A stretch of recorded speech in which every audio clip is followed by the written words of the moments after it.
Oh my god, we just started the timer. Listen to that. The bomb is gonna go off! I'm Mike Dimas, and this is Pinball Shenanigans.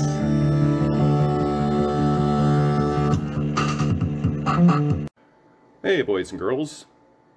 Today, I'm gonna do something a little bit different. I'm going to set up and try and get going a really old pinball machine, pre-flipper, pre-war, 1935 Rock-Ola big game.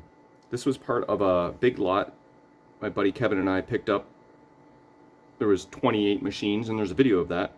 This was in it, and I don't know how well documented it is, but I have to document it because this is some serious pinball history, and it's pretty cool. I've done a little bit of research on it, but we're going to kind of go through this little journey together. That is the plan. So let's start with the Internet Pinball Database.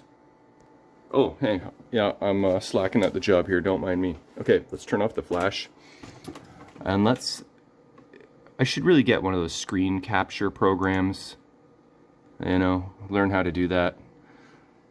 This is the Shenanigander way. Oh, that's funny. I've been watching Mandalorian lately. That could be my new motto. This is the Shenanigander way. Okay, so we're talking July 1935. No ratings on file. What does it say? The theme is hunting, 1 cent play, or 8 balls for 5 cents. A ball kicker replaces the out hole. Ah, yes, we'll look at that. Backglass light animation, and synthesized sound. Like for 1935, that is friggin' cool. A ball skillfully landing in the trigger hole caused backlash flashing lights to highlight the hunter, whose rifle shot is then heard, caused by a dash pot snapped by a magnet. Like, that's just freaking cool. I hope this works. If not, I'll try and get it to work. 39 inches by 19 by 9, so it's a small little dude. Powered by 5 dry cell batteries? Oh, interesting, because mine has a power cord on it, so it's already been adapted. Well, that's a nice little bonus.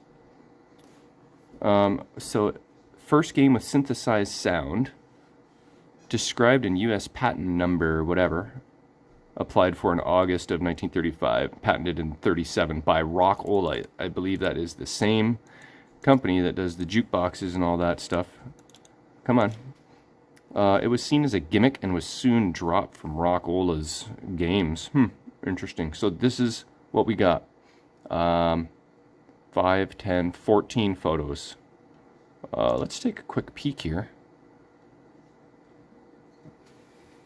Oh, I have to individually click on each one. Oh, look at this. There's some different colored marbles. Mine are like more solid color. I wonder... This is what it's supposed to look like with the backglass on. Pretty cool. And what's this? Insignia, RMC. And what is all this? Do I have this? Yeah, okay. More on that in a minute. But yeah, so that's somebody else's photos. Looks like credited to Matthew Suzuki. I'd like to see you pronounce that. Come on. Russ Jensen. There we go. I can pronounce that one. So, and some are not even credited to anyone. So, Matthew's got the biggest credit. Sezwich, probably. Suzuki. Something like that. Anyway, let's go take a look at the real thing. Okay, here we go. This is the newest shiny object in the basement, and the oldest. Haha, there's an oxymoron for you. So, look at this. I should swing this around. 9 balls for 5 cents. 2 apes and a trigger hole will get you 2 free games. 2 apes and 3 tigers and a trigger hole. 3 elephants, 3 jaguars will give you 20 free games. So 3 elephants, 3 jaguars. That's the big money on the big game. So we got the apes, tigers, elephants, and jaguars, and the trigger hole. So that is the clutch. So do you want the trigger hole last? Is that how that works? Lost trail. Looks like your game is over when you go into the lost trail. Free play. Ball looks like it falls back into the trough. But look at this really cool insignia here from Rock-Ola. This is, feels like, is that metal or plastic? I mean, it looks like metal, but, and it should be, but it actually might be plastic. Ah, tricked me. What do you know? And this is also made to look metal, but it's obviously paper. And look at this. We actually have a US nickel in there. I'll have to get that out and kind of see what year that is. So I guess this is, I don't know what this is, but good question. We'll have to figure that one out. I am missing this front piece of trim. It'd be nice to be able to find that. This is the plunger. It's got like a little rubber there to, you know, cushion the blow. And then your manual up kicker. But like the playfield is in good condition, but you know, the balls are coming down really slow on this, and they're marbles. It would be hard to imagine that these are original, but I don't know. They look kind of old. They could be. We got a bunch of this color and one blue.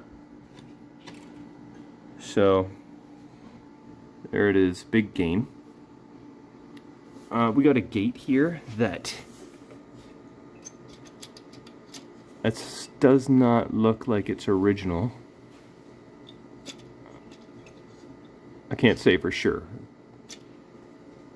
It probably looks more like this. No, this is just a that's just a bouncer. This is a one-way gate. Anywho, we'll drop this in the free play hole. And let's take a look at the side here. Do you think there is art on this, or is it just plain green? We have to look at those Internet Pinball Database photos a little closer. What is this hole for? Oh, glass? No. Oh, just to hold the playfield in place, which means that in theory we should be able to, yeah, pull the plunger and lift this thing up and check under the hood. I'll be right back. Okay, from this photo on the Internet Pinball Database, it kind of looks like the cabinet might have originally been green, and also this piece of trim is missing in this photo as well, because you pull off the trim, you slide out the glass, you put the trim down, and sometimes it goes missing. So maybe it's missing for this guy too, but it's really not that hard of a piece to manufacture, but it would be nice to find the original. So check this out. Here's the original back glass. So do the math. How old is this machine? 35? So it's at 65 plus 22, 75, 85, 86, 87. 87-year-old piece of glass. For a pinball machine, that's pretty remarkable. And the condition is also real nice. I gotta protect this with my life. If I break it, that would be a travesty. So let's move over here. I got some extra parts that came with the machine. Okay, we've got this manual that came with it. This is obviously Internet Pinball Database website. Just the stuff that I read. Specialty, flipperless. Is that really a specialty? Hey, I see Russ Jensen over here, but I don't see the other dude. Good thing, so I wouldn't be able to pronounce it anyways. Okay, and look at this. We got some drawings. What is this exactly? Game apparatus. 1935. That's cool. I don't know where these photos came from. Or oh, is that in the Internet Pinball database too and I just overlooked it? Or the original manual or photocopy of it? Look at that. December 28, 1937. It's like measurements, description of parts. David Rock-Ola, inventor. There's some more. What is this? This is supposed to be sideways, isn't it? Is this the plunger? Or what is this? Hard to know at the moment.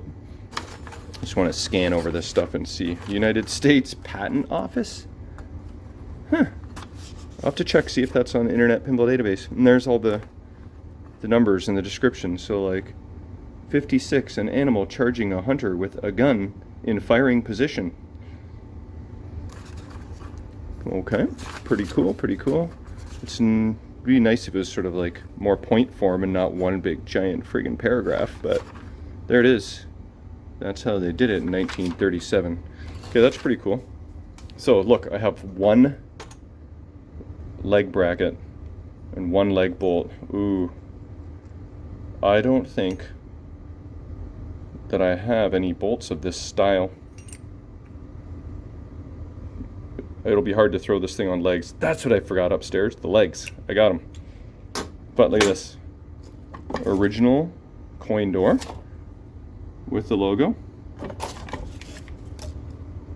And yeah, so that's cool. Ooh, sorry, Nugent. Double shoot. I'm not sure what this is. Could be for the machine. It may or may not be. Looks like it is, but here's the animated back box light. It's one of those screw-in bulbs. I actually think I might have one. I need to know kind of what voltage it is, though. See this? This is glue. Oh, that's what this is. This is probably... Oh, it's light bezel, right? To help illuminate the different spots of the back glass. So it looks like it clips on here. You know? So I'll have to re-glue this back down. That's just...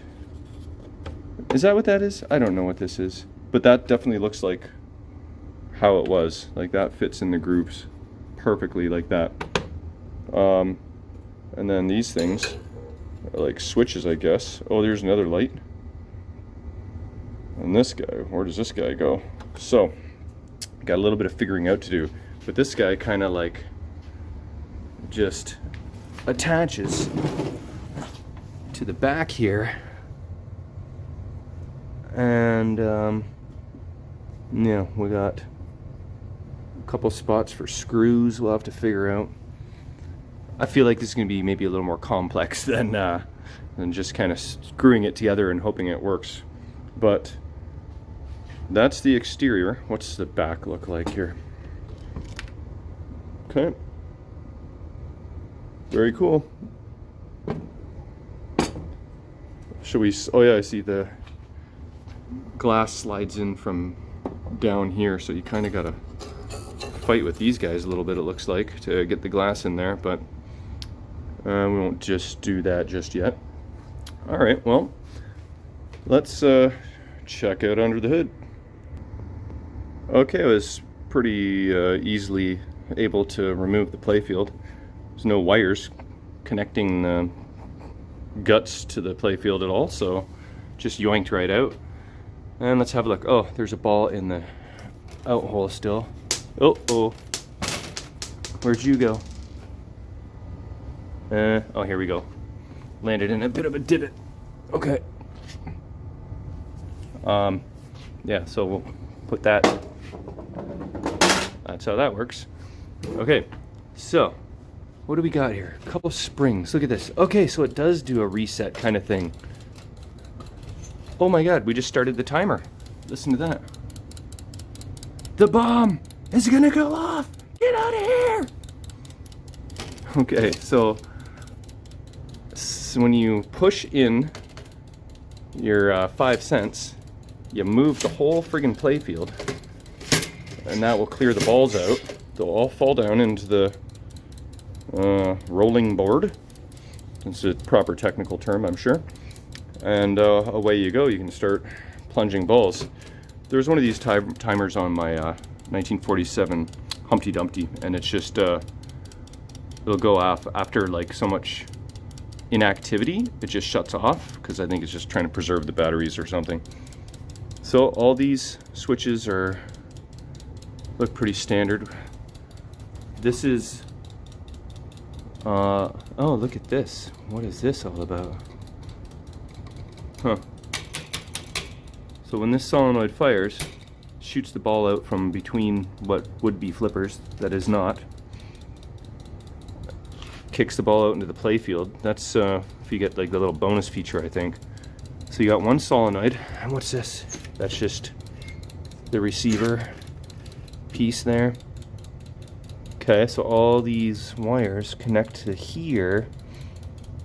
So that's what those fins are for. Each fin might want to touch one of these. I'm not sure. What's this? Why is this here? Oh. Huh? I'm not sure what that does. But it's like kind of just on a counterweight. So the gravity just holds it down. And then the ball lands in there and maybe causes this to touch this. Would that do anything? No, that wouldn't do anything. Or is that, you know how there's a sound effect, right? But it was a magnet involved. Is this the magnet? Is this the magnet? There is a sound effect somewhere. But that's what the underside looks like. Pretty friggin' cool. Let's kind of explore the cabinet. Now, I already see I'm up 20 cents, but I see like spider webs. Do I dare go in there? Oh, do I see a shadow of a spider?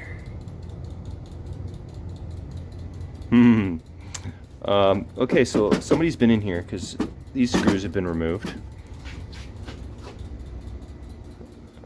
What does this do? Here, we got a Robertson screw, so that's what's stopping us from getting in any further. And then there's this trough system here, our plunger, whoa, manual ball lift. We'll throw that back in here. So it all appears to be in a fuse even. Oh, interesting. If this was powered by batteries, what would the fuse be for? Just main surge protection? Their timer finally stopped on the playfield. Okay, so why is that nickel stuck in the no man's land? How do I get that?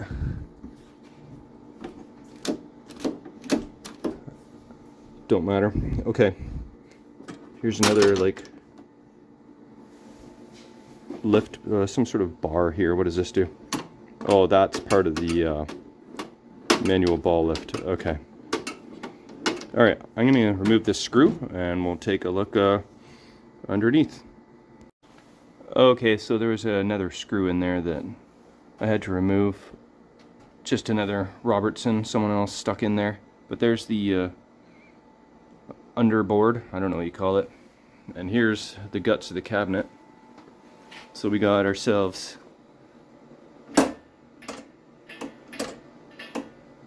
the manual ball lift. But what is this for?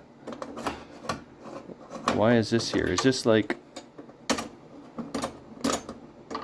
Oh, that.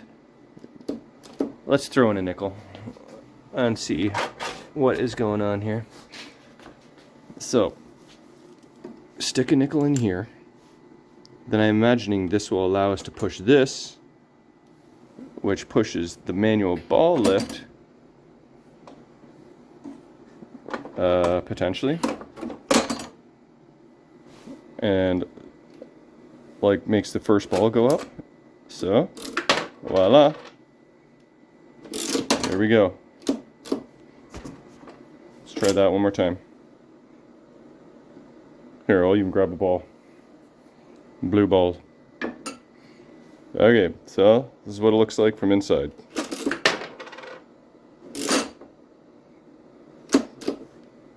And probably would have landed on the playfield. That's my guess. How the nickel got in there, we'll never know. And it was 8 balls for a nickel. I've got 1, 2, 3, 4, 5, 6, 7, 8, 9, and a blue. So I'm just gonna guess these are not original, but who knows? Okay, so we got ourselves a transformer. One goes to this here. What is this for? One wire goes to the other side. And then one goes to this side of the fuse. The other side of the fuse goes to a switch. Oh. I think we have an on-off switch, boys and girls. Okay. Interesting. Okay, what do we got over here? This is this might be our sound effect thing. What is going on here? How does this thing work? Oh, here we go. So, when you fire that rifle and you land a certain animal, this is a big giant magnet and pulls this down real hard. Boom. Rifle fired. Okay, so there's that. What about this? This is on a spring system here.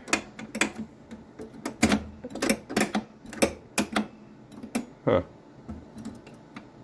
Oh, interesting. So you got to kind of load the gun. This is calling it a gun now. Now the gun's latched, and then it's ready to fire, I guess. Like that. It's a little gummy, but how that all comes into play, I'm not sure yet. But there's another wire that goes here. A wire goes here. That we'll have to try and figure out. But that's pretty much the gist of it. I think I've covered everything for the most part. So I was hoping I could put this on legs, but I just don't think I have the correct bolts. They're like not your standard size. So might have to just try and set this up on a table, at least temporarily. Put the pieces together and, I don't know, plug it in maybe and see what happens. It'd be pretty interesting if it actually works. So I guess I will fart around with that. What do you think this is? Firstly, there's a couple wooden blocks here. This is probably just for stability of the cabinet. There's one on, no, just this side. That could have been added on. This, with this kind of screw in it. Why is that there? Interesting. Okay. I shall be back. Okay, this is much easier to work with. I thought before I start assembling it, we'll plug it in, see what happens or doesn't happen. I expect really nothing to happen. There's no lights really or any indication, maybe a transformer hum. But I thought I would try this out and see what happens. So here we go. Nothing. Okay, let's try this power switch.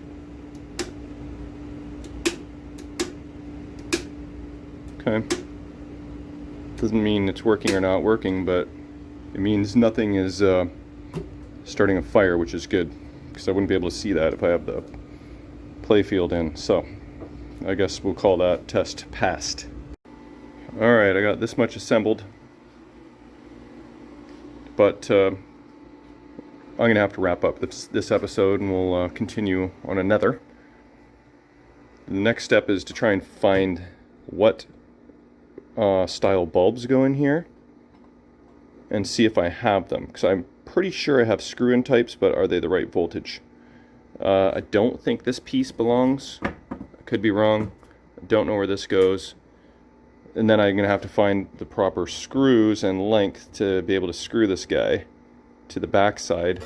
And I don't know if I need to clean these or how this works. Yeah, we'll have to figure that out. But that's going to be for another episode. Yeah, it was pretty cool to try and mess around with this old machine and see if I can get her going, or I don't know. But even the original marbles are cool. Well, maybe not. But anyway, I will leave you with that. I'll muck around with this maybe tomorrow or something and see if we can assemble it and get her going. All right, thanks for watching. See you on the next one.